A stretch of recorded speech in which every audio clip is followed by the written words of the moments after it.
guys, welcome back sa channel natin guys.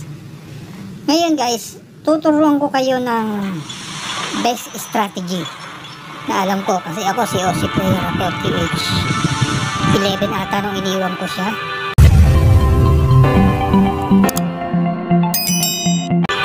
So mani na lang to dahil basic na basic lang to kasi halos lahat ng attack, defense,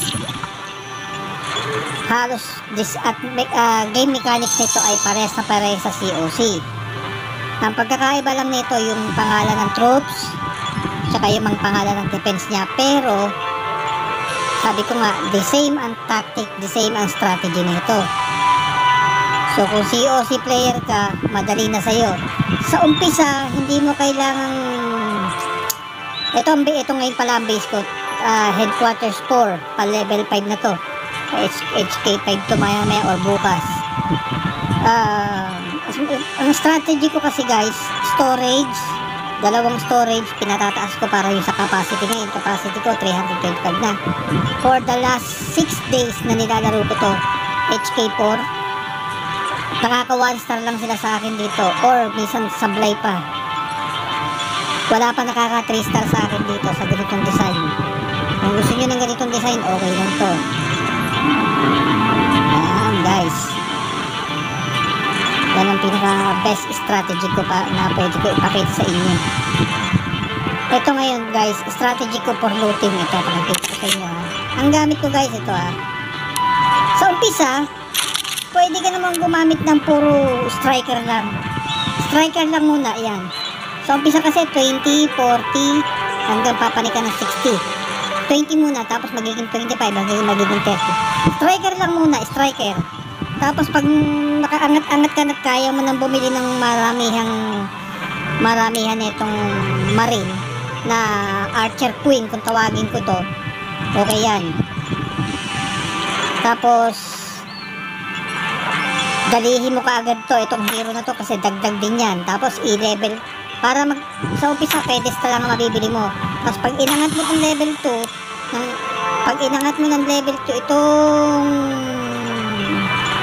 ito laboratory level 2, makukuha mo yan, yung hero na yan. Level 1 pedestal lang, tapos level 2 yan. HK3 meron na kayong hero, pero kailangan nyo i-level 2 yung laboratory ninyo. Ito research, itong laboratory o research. Okay, para makuha nyo itong hero na to. Yan, bigay mo ka ng strategy yan. Ang kasarapan lang nito, pag nanalo ka, may ruby ka or mabia coin. Pagdating ng panahon, tsaka alliance, masarap yan. Katulad yan, kailangan ang kukunin ninyo mas pataas dun sa oil ninyo, yung gastos ninyo sa oil, kahit doble or triple. Pero kung mapupuno na, coins, pang up ng pader, troops, pader, defense, tsaka yung storage ninyo.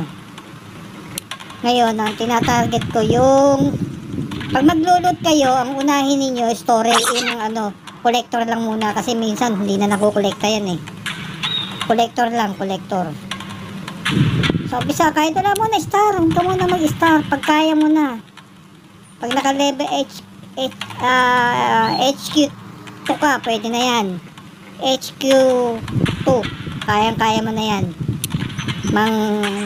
Manghablot ng star. Pero ngayon, kung HK1 ka lang, ito lang, mag-unloadin mo yung mga ganyan-ganyan lang, Kasi 30 pesos lang, 30 coins lang naman. Ako 120 ng coins kung ginagamit dito, ang gastos. Kaya kailangan mas mataas na makukuha ko. Yan na.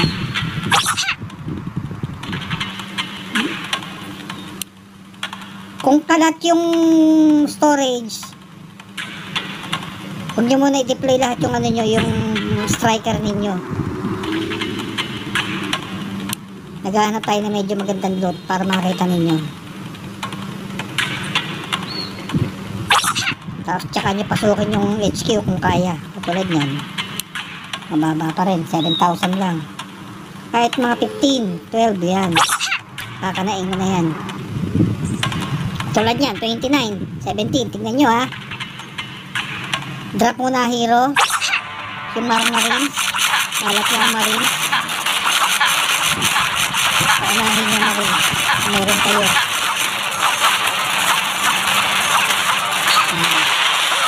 Sunod dito. Winners out. Yan, ganun yun ha.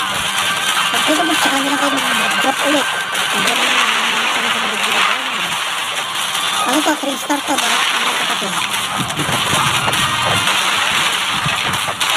Nagatin. Isa na lang. Dalawa.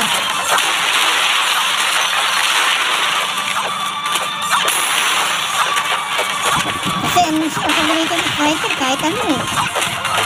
Any. Kaya pag meron talagang laman ng gili, ang labas nito, labas ang uunahin hindi yung papasok.